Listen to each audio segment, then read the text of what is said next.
E aí, chegamos ao último bloco do nosso Business Model Canvas. E olha, esse aqui é crítico, viu? A estrutura de custos. É nesse ponto que todas as outras peças do quebra-cabeça, todas as ideias, encontram a realidade financeira. Vamos mergulhar em como a gestão de custos pode, literalmente, definir se um negócio vai para frente ou não. Para começar, já vou deixar no ar uma pergunta fundamental que define tudo. A resposta para isso aqui não é só um detalhe, não. É a filosofia por trás de cada decisão financeira que uma empresa vai tomar. É o que define se o jogo é sobre ser o mais eficiente possível ou sobre criar uma experiência que ninguém mais oferece. Essa pergunta nos leva direto para duas estratégias que são, assim, o oposto uma da outra. São duas formas completamente diferentes de pensar em como um negócio opera e como ele ganha dinheiro. Vamos dar uma olhada nessas duas filosofias. De um lado, a gente tem o modelo direcionado pelo custo. O foco total aqui é ser o mais enxuto que der. Pensa em cortar toda e qualquer despesa que não seja essencial, tudo para conseguir oferecer o menor preço do mercado. Do outro lado, o modelo direcionado pelo valor. Aqui, o custo é importante, claro, mas não é o protagonista. A grande obsessão é criar uma proposta de valor premium, uma experiência tão incrível que as pessoas topam pagar mais por ela. E os exemplos deixam isso super claro. Companhias aéreas de baixo custo, o McDonald's, eles são mestres em otimizar cada centavo. O negócio deles é volume e eficiência.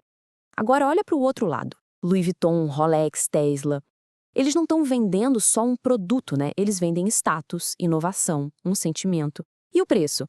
Bom, o preço reflete esse valor que a gente não pega na mão, e não só o custo de produção. Certo. Para entender como essas filosofias funcionam na prática, a gente precisa abrir o capô e olhar para o motor financeiro de qualquer empresa. Quais são as peças que formam a estrutura de custos? Primeiro de tudo, custos fixos. Pensa no aluguel do escritório, nos salários da equipe, naquela assinatura de software que chega todo mês. Não importa se a produção foi de 1 unidade ou de 1.000, esses custos estão lá, firmes e fortes, todo santo mês. Depois, a gente tem os custos variáveis. Esses aqui dançam conforme a música da produção. Quanto mais se produz, mais eles aumentam. Matéria-prima, o custo do frete para entregar, comissão de venda, tudo isso entra nessa conta. E aí entra um conceito poderoso, a economia de escala.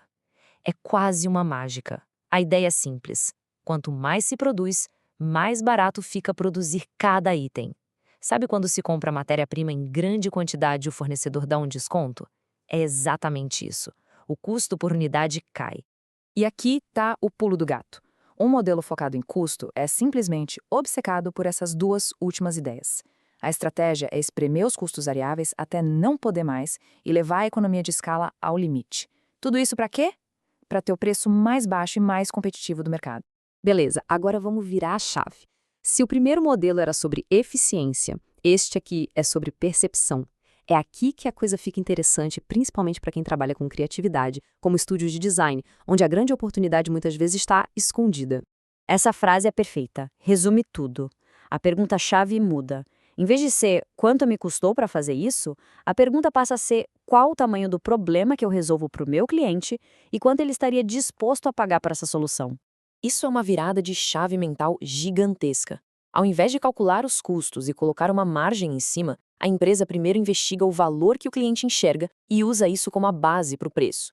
O custo de produção vira o peso, o mínimo aceitável, e não o ponto de partida. E o melhor exemplo disso é, sem dúvida, a Apple. Dá uma olhada nesses números. O custo para fabricar um iPhone 7, com todas as peças, era de uns $225.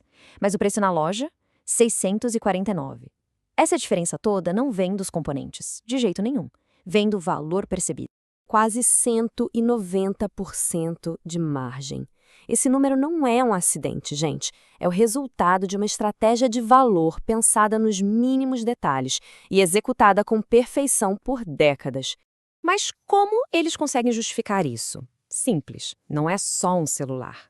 É o design premium, é a integração perfeita com todos os outros produtos da marca, é uma experiência de uso super intuitiva e, claro, é o status que a marca carrega. Tudo isso constrói um valor que vai muito, mas muito além do aparelho em si. Então, como dá para trazer isso para a prática, especialmente em serviços criativos? Primeiro passo, entenda qual o retorno que o cliente espera ter com o seu trabalho. Segundo, mude a conversa. Pare de falar de horas gastas e foque no valor que está sendo gerado.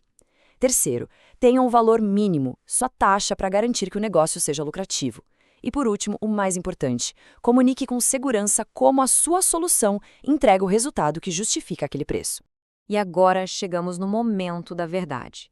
Depois de ver esses dois lados da moeda, qual caminho parece fazer mais sentido para o modelo de negócio que está sendo construído?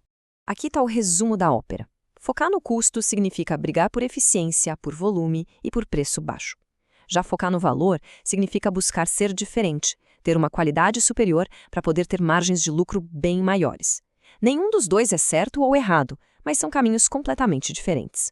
E para a gente fechar essa análise, fica essa reflexão.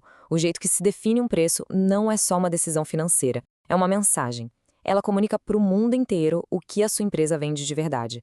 Vende horas e materiais ou vende transformação em resultados? A resposta para isso é o que vai definir o futuro de qualquer negócio.